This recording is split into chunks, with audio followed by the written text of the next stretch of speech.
Well, I guess you seek some advice as to who does it, whether that's through Yachting Australia or through your local yacht club. Somehow source a measurer, which is relatively easy to do, and then have a discussion with them and I guess engage the process of what measuring is and what sort of rating rule you'd like to be part of, and I guess all the questions and answers come from that. Ring up your friend and measurer. You speak to me. But look, most boat owners, they certainly know the measurers, they know around the bay, they know who are the handicappers, they know who are the measurers. You contact Yachting Australia and seek their help in starting that process. You need to establish what the basic dimensions and parameters of the boat are. Well, it's the boat owner's got to decide he wants to get rated, and then it's up to him to get in touch with the measurer and ask the boat to be measured for whatever system they want to be measured for.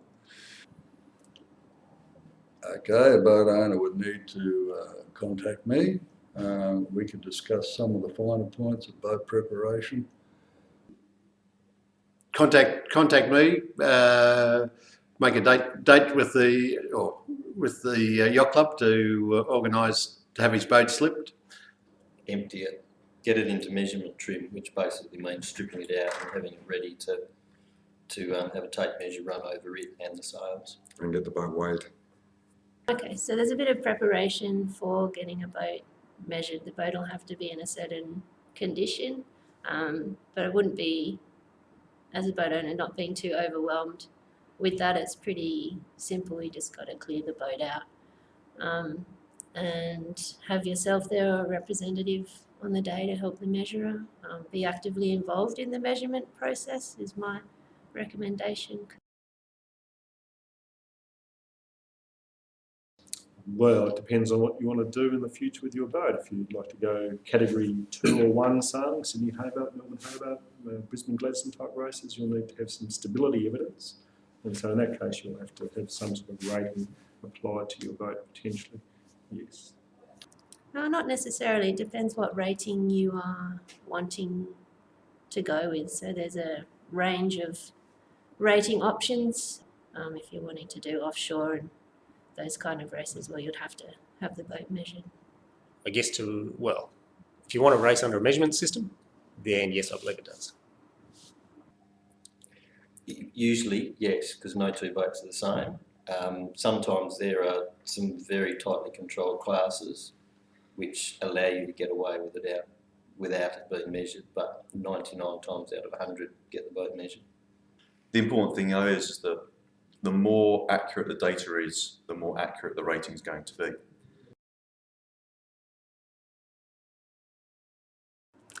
Oh, how long is a piece of string? If the person's really organised in terms of the owner has got the boat in the condition that's required, it can be quite a quick process. In terms of the measurement process, including sails and stuff, depending if there's stability involved, it could take, I guess, potentially a day. You could do all the measurements in a day. Probably 3.5 to 4 hours to measure a normal boat. Varies from boat to boat. I think, depending, if we're looking at IRC, it's a relatively easy process provided we can get access to a single lift load cell.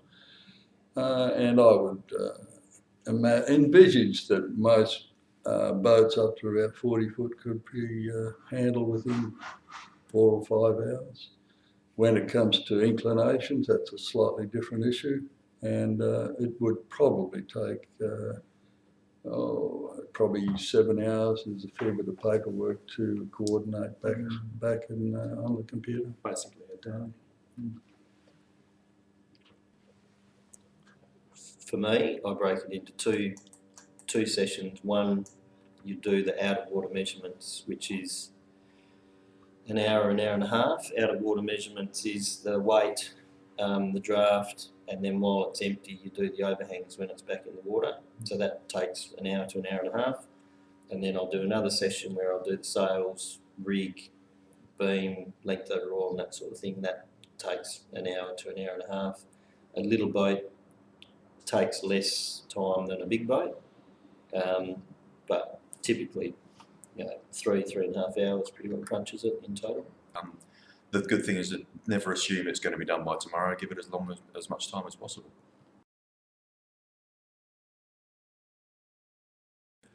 My measuring fees, I normally charge, it varies a bit.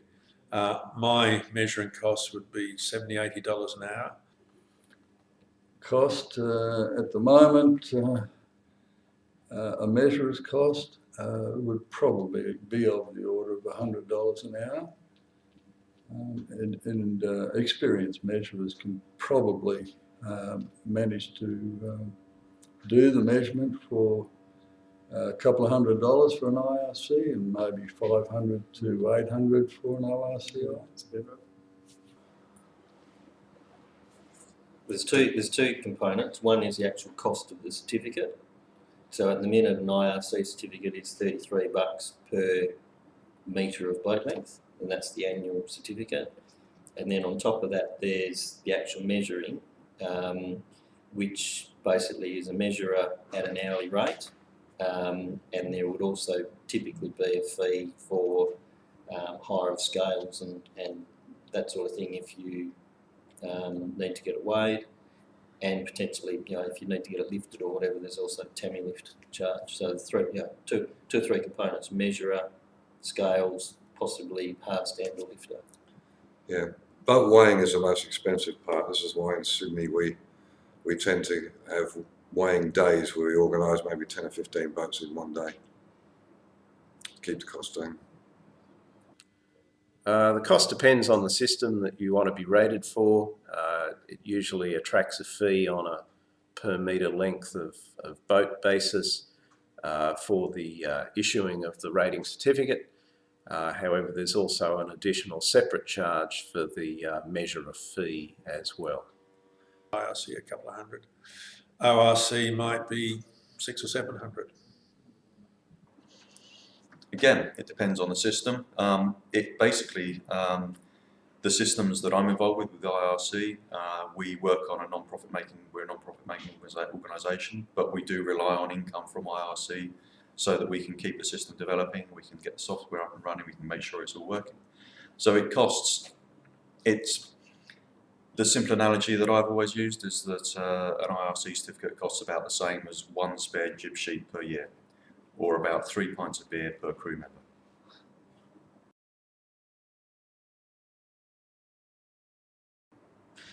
You have to revalidate your rating every year, as far as I'm aware. And you also have to maintain the boat in accordance with the rating. Every time you do any changes to a boat, you've got to make sure that if it's going to have an effect on any of the measured parameters, that information is sent through to Yachting Australia so that it can be updated. It's no different to actually owning a car and registering the car each year. You need to revalidate. The certificates will only remain valid for that particular year, so for a 12-month period. Ratings and the certificate that attaches to them are usually valid for a 12-month period at the most, beyond which you need to revalidate each year. If you change the particulars of your boat within the rating revalidation period, you need to get remeasured and have a new certificate. The reason it's only valid for 1 year is that there are constantly changes. Every annum there are changes made to the rating rules to try and improve and try and account for new developments, try and make sure that we are being fair on different developments that are coming in. So at the end of that year, the reason it becomes invalid is because the calculations have changed slightly. So you're going to need to have a new certificate to account for the new changes that are being made. There's a renewal process every year. So if you don't have any changes, just tick the box and renew. and every time you make a change to the boat that may affect the rating, so if you get new sales or recut sales or add 4 house batteries to the house supply of electricity, that's going to change the weight, so you need to get an amendment organised. But it's far easier to keep your IRC current than it is to keep your other paperwork to do with your boat current. Most people I come across in Sydney who are competitive racers, they have the sails remeasured every year because they shrink. By paying a renewal fee each year, often we encourage you to have your sails measured. There's generally some shrinkage between one season to the next. Depends how often you replace your sails, I suppose. But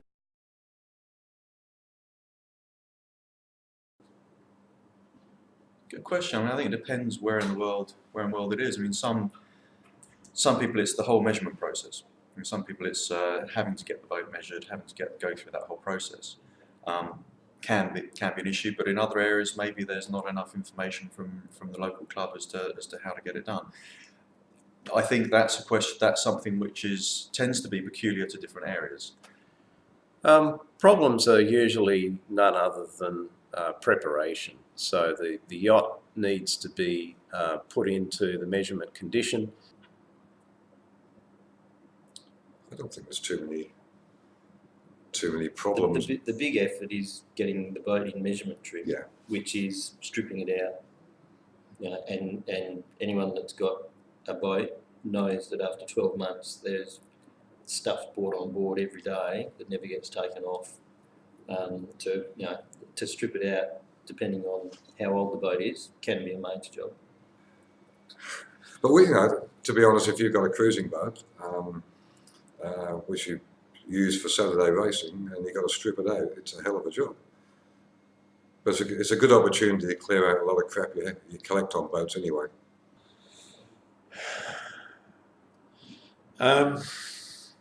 I probably don't see most of what their problems are, but I mean, I'm retired, so time isn't an issue to me. But I know, particularly for some of the larger boats, when I say, okay, we've got to take all the sails off, and they say, you're serious? Because taking a mainsail off a 55-footer is no easy job, and it's going to take them a couple of hours, and then they've got to put it all back on again. So I think their tasks generally tend to be making time and crew available to set the boat up to get measured. emptying their boats, pulling everything out so it can be weighed and measured is usually the biggest hassle. Actually, a lot of the time there's not that many problems encountered. I think a lot of it is just understanding, getting the boat into the measurement condition. I can find that a bit overwhelming. But once it's understood, it's pretty straightforward.